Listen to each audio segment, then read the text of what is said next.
Olá, turma, tudo bem com vocês? Eu sou a professora Cíntia, professora de História. Hoje nós vamos para a aula número 37 do 8º ano. E o assunto dessa aula é Primeiro Reinado, a Guerra da Cisplatina. Para o desenvolvimento desse assunto, temos alguns objetivos. São eles: apontar a Guerra da Cisplatina como primeira em que o Brasil participe enquanto um país independente, identificar a localização da província cisplatina e sua fixação ao território brasileiro, descrever a Guerra da Cisplatina quanto ao início do conflito, liderança, interesses dos envolvidos e também batalhas que a compunham. Mencionar acerca da Convenção Preliminar de Paz, que encerrou, aliás, a guerra e favoreceu o surgimento da República Oriental do Uruguai. E reconhecer as consequências da guerra ao Brasil. Antes de mais nada, eu sei que eu falo toda a aula, mas eu vou continuar repetindo. Separe seus materiais para a aula de hoje. Sempre você tem que ter em mãos o livro, principalmente o livro didático, aquele de sala de aula, caderno de história, para fazer as anotações das principais informações e depois para a realização da atividade, assim como lápis, caneta e borracha. Tendo isso tudo em mãos, separadinho ao seu lado, podemos dar sequência a esta aula. Então, resumidamente, a Guerra da Cisplatina foi a primeira guerra em que o Brasil participou enquanto nação independente. Ocorreu entre os anos de 1825 a 1828. Ele ocorreu entre o Império do Brasil contra as Províncias Unidas do Rio da Prata, que seria mais ou menos a atual Argentina. E eles disputavam o controle da Cisplatina, atual Uruguai. Mas vamos então compreender como foi todo esse conflito, as etapas, como se originou, como terminou e as consequências dele para o Brasil. Primeiramente, o marco da disputa pela região ocorre em 1680, quando a coroa portuguesa autoriza a construção de um forte na margem oriental do Rio da Prata, formando ali a colônia de Sacramento. Um forte seria para proteção, para a segurança da região.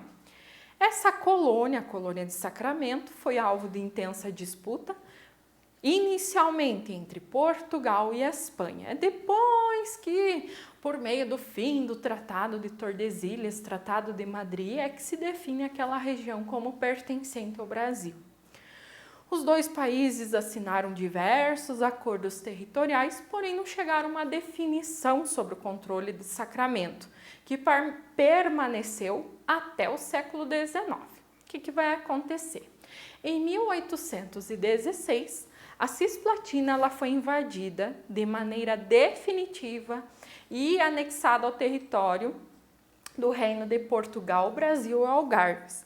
No contexto ali da vinda da família real para o Brasil, foi uma das ações de Dom João VI. As tropas brasileiras, lideradas por Francisco Frederico, eram compostas por cerca de 14 mil soldados e foram elas que conquistaram esse território ao Brasil. Quando o Brasil tornou-se independente em 7 de setembro de 1822, a anexação da Cisplatina ao território brasileiro ela foi confirmada. Inclusive, lá na Assembleia Constituinte de 1823, a região da Cisplatina chegou a encaminhar representantes para discutirem a questão da Constituição do Brasil. O início do conflito. Então, haviam diversos murmúrios, uma tensão permanente na região. E no ano de 1825, inicia uma rebelião.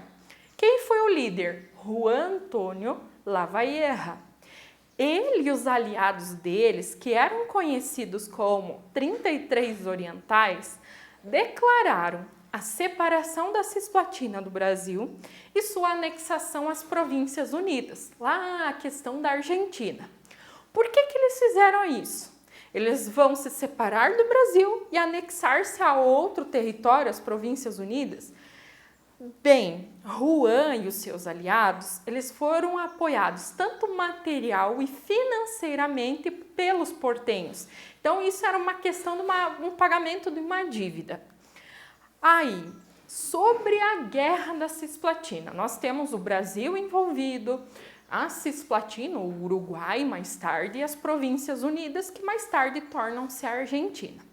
O Brasil, ele tinha por objetivo acabar com a rebelião na Cisplatina e retomar o controle dessa região. Já as Províncias Unidas tinham por objetivo anexar a Cisplatina ao seu território. E a Cisplatina, mais tarde o Uruguai, tinha assim uma certa divergência, porque o grupo de Lavallaire, ele tinha como principal objetivo anexar-se às Províncias Unidas. Mas outros uruguaios, que faziam parte ali, né, do território, mas não do grupo de Lavallaire, eles defendiam a independência da região. Aí o que o Dom Pedro, enquanto líder, dono desse território também, tomou como ações? Ele aprovou um decreto em dezembro de 1825, que impedia a circulação de navios nos portos da região platina, ofereceu também recompensas pela captura de Lavallaire e Frutuoso Rivera, um militar aliado da rebelião. Em 10 de dezembro de 1825 é que, de fato, a guerra foi declarada. Só que a situação do Brasil nesse momento era péssima. A economia estava em frangalhos. Lembrem-se que a Confederação do Equador já mostrava que estava a economia brasileira em decadência. E o Império mal tinha condições para pagar os seus funcionários, quem dirá para investir num conflito. Aí tiveram algumas batalhas dentro da Guerra da Cisplatina. A Batalha do Rincão das Galinhas, que ocorre em setembro de 1825, as tropas brasileiras foram derrotadas. Batalha de Juncal, ocorre em fevereiro de 1827, por meio de uma batalha naval. Nela, a Marinha Brasileira perde novamente. Outra, a Batalha de Utazaingó, foi travada em 20 de fevereiro de 1827 e, de fato, novamente o Brasil perde, o Brasil é derrotado. Essa última derrota foi duríssima para as tropas brasileiras, porque nela cerca de 1.200 brasileiros morreram. O Brasil concordou, então, em iniciar negociações para tratar da cessão definitiva da Cisplatina aos uruguaios. Aí vem a Convenção Preliminar de Paz.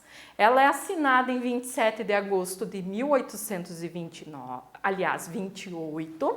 O Brasil declara o fim de suas pretensões territoriais sobre a Cisplatina, assim como a Argentina ou as Províncias Unidas naquele momento, e ele aceita de fato a sua derrota.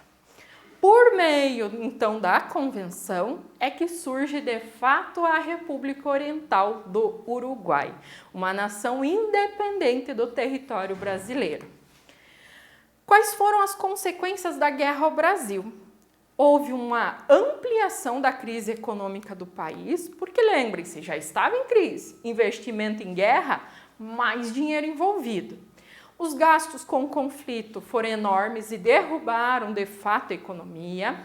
Durante o período da guerra, a Casa da Moeda emitiu grande volume de moeda, o que acarretou na sua desvalorização, que vai gerar uma inflação. A guerra contribuiu também para desgastar a imagem de Dom Pedro I, que já não era uma das melhores, como a gente já tinha visto. Então, na próxima aula, nós iremos falar sobre essa crise que se instaurou no governo de Dom Pedro I. Essa imagem desgastada, uma economia em decadência, uma estrutura política não tão benquista pelo povo, que vai levar à sua abdicação. Quando ele diz, eu não quero mais ser imperador do Brasil, eu vou largar o trono brasileiro e vou deixar para outra pessoa. Mas eu conto na próxima aula para quem vai ficar. Agora, aproveite que está tudo fresquinho na sua cabeça, as informações desta aula, e já partam para a atividade. A atividade é esta, como vocês bem sabem. Ela tem por objetivo revisar esse assunto com o intuito de vocês verificarem o que de fato aprenderam ou não e também fixar algumas informações que serão utilizadas futuramente, em especial ali o finzinho dela, alguns fatores que vão contribuir para o reconhecimento, a compreensão do próximo assunto. Bons estudos a todos, até a próxima aula, um abraço e tchau!